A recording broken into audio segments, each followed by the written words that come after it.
তোমাদের গায়ে রক্ত মাংস নয়? তুমি মুসলমানের বাচ্চা না?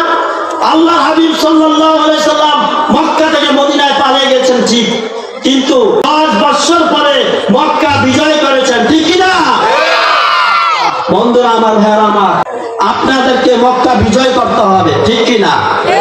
মক্কা বিজয় করতে হবে। তুমি যুবক, তোমাদের গায়ে রক্ত আছে, মাংস আছে, তোমার মা বোনদেরকে দর্শন করেছে, তোমাকে দেশ ত্যাগ করেছে, তুমি যদি ভুলে যাও তুমি মুনাফিকের বাচ্চা, তুমি মুসলমান না, ঠিক কি না?